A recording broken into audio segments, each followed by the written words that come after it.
అండి. Welcome to Annapurna's kitchen. ఈరోజు special Agra పేట అండి. బూడిద గుమ్మడికాయ స్పెషల్ అనమాట. బూడిద గుమ్మడికాయని ఇలా టిష్యూ పేపర్‌తో పైన నూగంతా తుడిచేసి, ఒకసారి కడిగేసుకొని, ముక్కలు కట్ చేసుకోవాలనమాట. ఇలా కట్ చేసేసాక, దాంట్లో గింజలు, పైన చెక్కు గూడా తీసేసుకోవాలి. ఇది ప్రాసెస్ అయితే 2 డేస్ పడుతుంది కానీ, రుచి మాత్రం అద్భుతంగా ఉంటుందండి. ఈ రెసిపీ అయితే ఫెయిల్ అయ్యే సమస్యే లేదండి. చెయ్యటం రాని వాళ్ళు గూడా ఈజీగా చేసేసుకోవచ్చనమాట. ఇలా చెక్కంతా తీసేసి, గింజలు గూడా మొత్తం తీసేసుకోవాలి. తీసుకొని గుమ్మడికాయని ఫోర్క్‌తో ఇలా మొత్తం హోల్స్ పెట్టేయాలనమాట. ఈ హోల్స్ ఎందుకు పెట్టాలి అంటే, పంచదార పాకం లోపల దాకా వెళ్ళడానికని ఇలా హోల్స్ పెడతారు.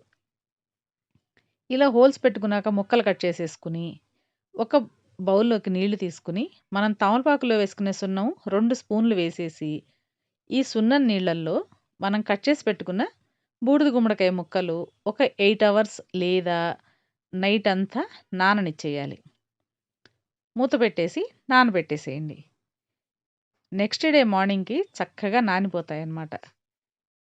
ఇలా నానిన ముక్కలన్నీ సున్నమంతా పోయేలాగా ఒక్కసారి ఇలా కడిగేసి, ఇంకో బౌల్‌లోకి నీళ్లు తీసుకొని, ఈ సున్నం నీళ్ళలో ఉన్న ముక్కలన్నీ తీసి ఫ్రెష్ వాటర్‌లో 2, 3 సార్లు సున్నమంతా పోయేలాగా చక్కగా ఇలా ముక్కలన్నీ కడిగేసుకోవాలి.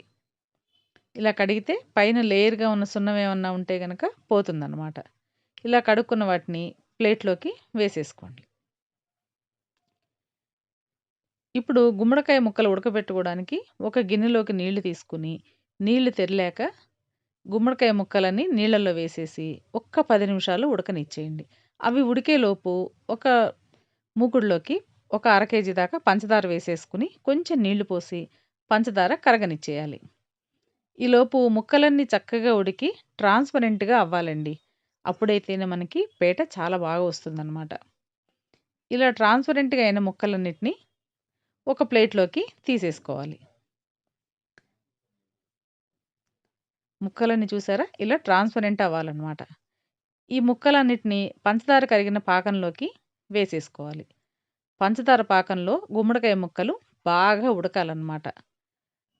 పంచదార పాకం మనకి పట్టుకుంటే ఇలా గమ్ములాగా అంటుకోవాలి. అప్పుడైతే మనకి గుమ్మడికాయ ముక్కల్లో లోపల దాకా గూడా ఈ జ్యూస్ వెళ్తుందనమాట.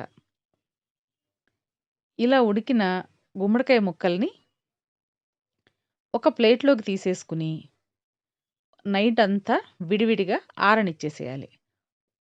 కనీసం 10 గంటలన్నా ఆరాలనమాట.